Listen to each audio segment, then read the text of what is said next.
I've made 20 chain as it says in the pattern. The first job is to make the foundation row. Now each row is formed of 2 passes. You get the forward pass, which puts the stitches on, and the reverse pass, which takes the stitches off. They're also known under different names, so and they're all interchangeable. First of all, you need to miss the first chain and pick up a loop in the second chain. I prefer to use the back bump as I like the finish on the bottom. So insert your hook, yarn over and pull it through. Leave your loop on the hook. Do this for the next chain. Insert your hook, yarn over and pull it through, leaving your loop on the hook. And do that all the way along. So there you see we have 20 loops on your hook to correspond with the 20 chain that we had. Now we're going to do the reverse pass, also known as the closing. I tend to call it closing rather than reverse pass. I also tend to use putting the loops on and closing. First of all, you need to make a chain, yarn over and pull it through 1 loop. Then your normal closing is yarn over and through 2 loops. You do this all the way back to the other end.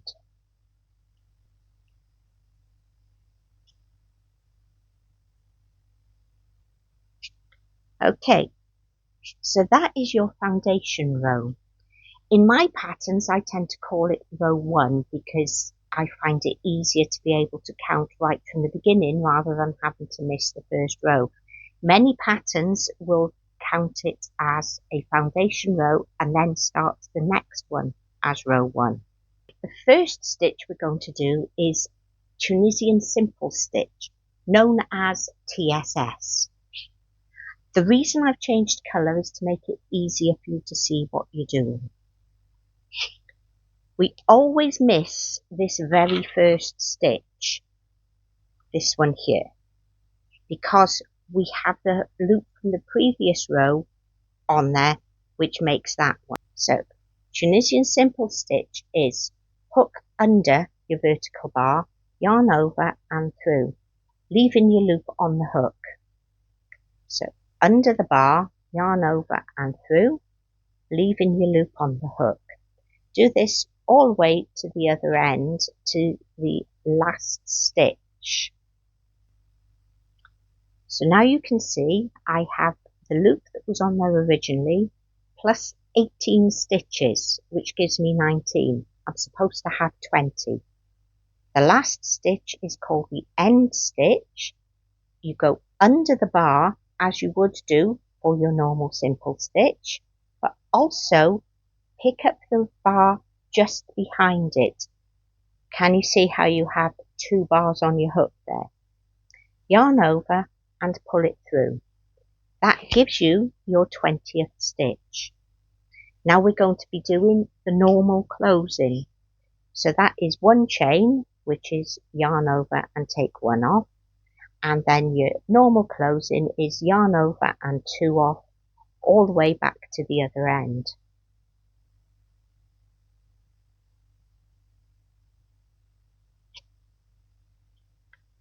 And there you have it, Tunisian simple stitch. So this looks a bit untidy and holy. That's fine, it's supposed to look like that.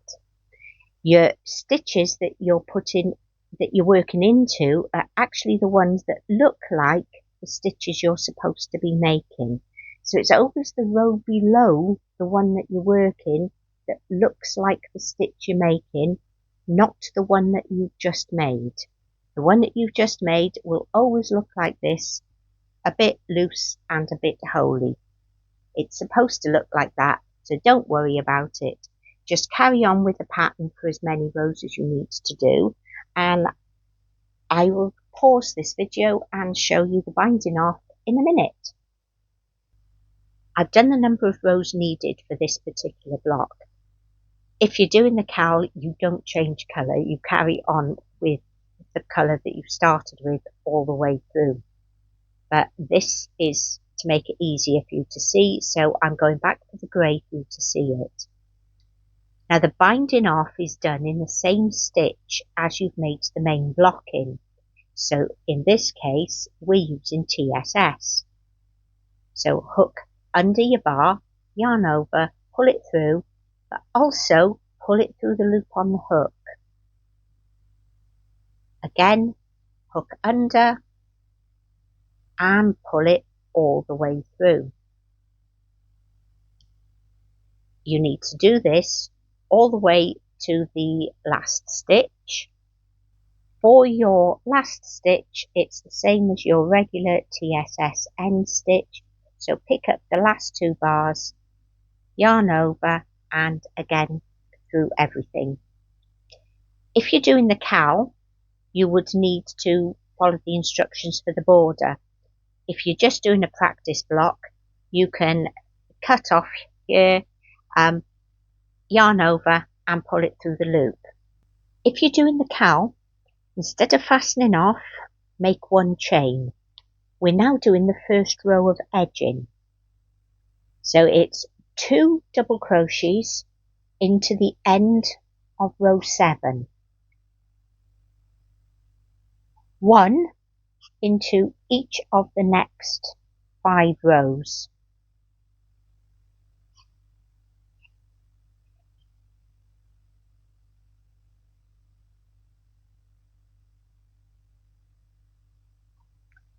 And 2 into the end of row 1.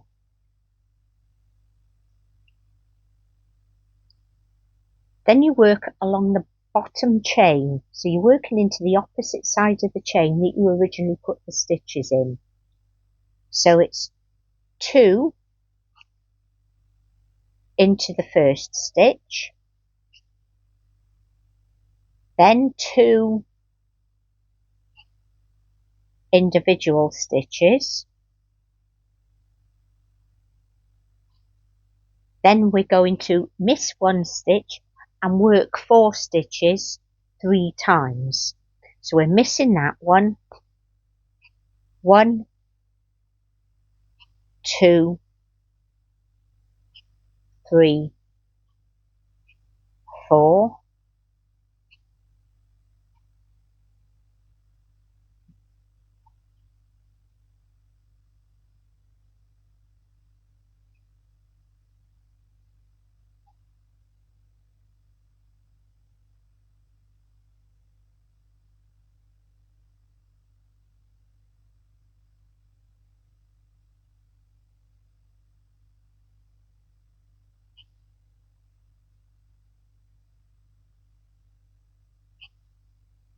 okay, and then 2 into the final one.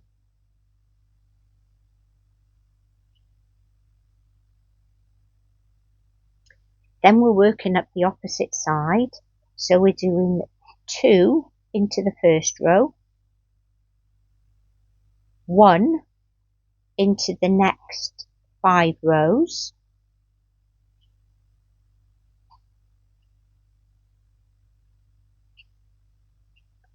and 2 into the top row. Now we're working into the binding off. So into the very first loop there, and make 2.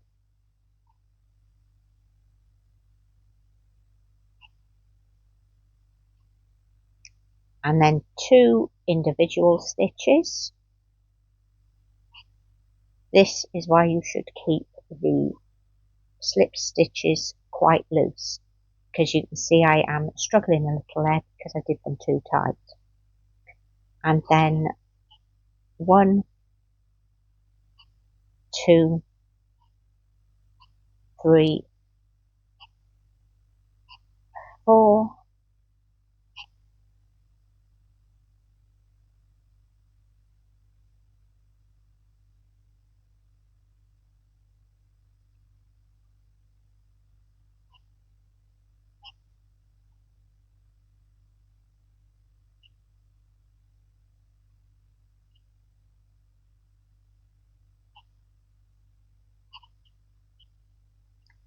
and finish with 2 in your last stitch.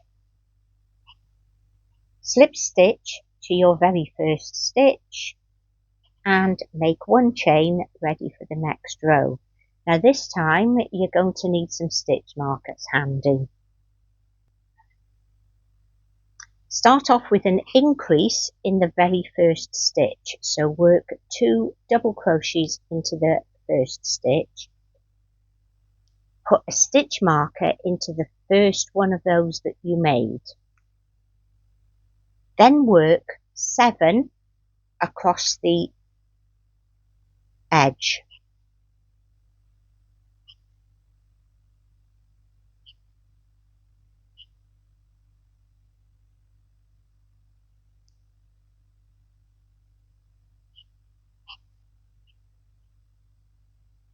Oops, lost count.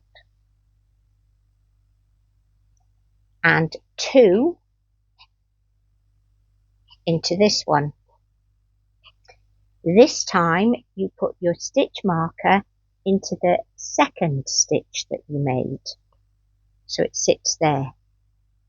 Turn and work along the bottom and increase in your first one, then put a stitch marker into the first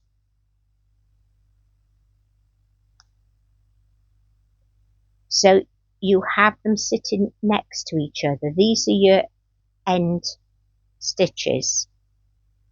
Then you need to work 16 stitches along the bottom.